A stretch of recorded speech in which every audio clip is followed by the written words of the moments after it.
Alors, va falloir qu'on parle du décès du compagnon de Mila, parce que j'ai vu les trucs sur les réseaux, moi je suis choqué. Bon, vous connaissez Mila, je vais pas vous en reparler, enfin oui, on va en reparler après, mais moi, elle m'a assez insulté sur les réseaux, j'en ai assez parlé, etc. Enfin bref. Alors, il y a son compagnon qui est décédé, et je vous avoue, les amis, je suis un petit peu choqué quand même. Je suis choqué parce que il y a énormément de messages de haine sur les réseaux. Alors, pourquoi il y a des messages de haine? On va en parler tout de suite, et je vais vous donner pourquoi je suis absolument pas d'accord avec ce genre de messages.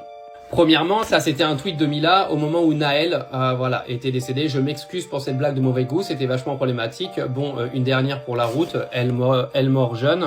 Derrière, elle avait répondu à un tweet, je viens d'apprendre le décès de mon arrière-grand-mère, Donc ce qui s'est passé, c'est que sur les réseaux, vous avez des gens, elle mort jeune, on fait la même chose, sauf qu'ils ont mis la tête du compagnon de Mila qui est décédé.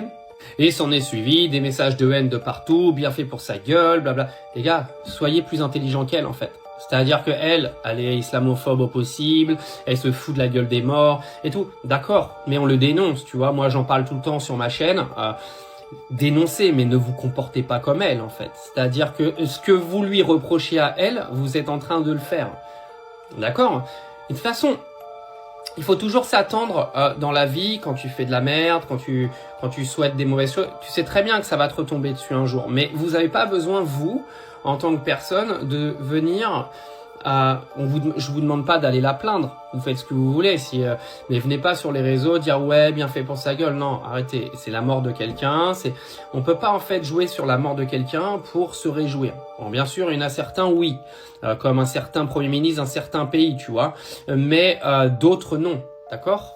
Ne vous comportez pas comme les gens que vous dénoncez et comme les gens que vous détestez par leur attitude, parce que du coup, ça veut dire que si vous vous comportez comme eux, vous avez quand même une partie d'eux au fond de vous et c'est absolument pas bien en fait.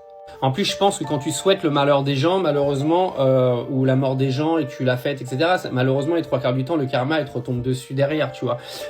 Moi, Mila, je peux pas la blairer, que les choses soient claires, vous le savez très bien, j'en ai assez parlé, c'est quelqu'un pour moi qui est hyper toxique en France, qui participe également un petit peu à tout ce qui se passe dans notre société, la haine, etc., etc. Elle s'est fait passer pour une victime, ça m'a bien fait rire, mais faut arrêter les bêtises. Mais de là à aller souhaiter la mort de Mila, ou aller souhaiter la mort de son compagnon, de sa famille et tout, non, mais non en fait.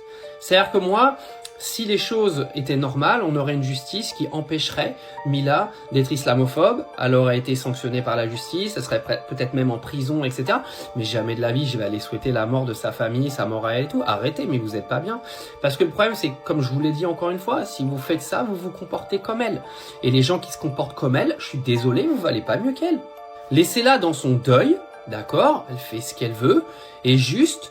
militer pour que la justice fasse son travail quand vous avez une femme comme elle qui insulte toute une population. C'est notre justice qui doit faire son travail. C'est pas la justice des réseaux sociaux en faisant souhaiter la mort des gens.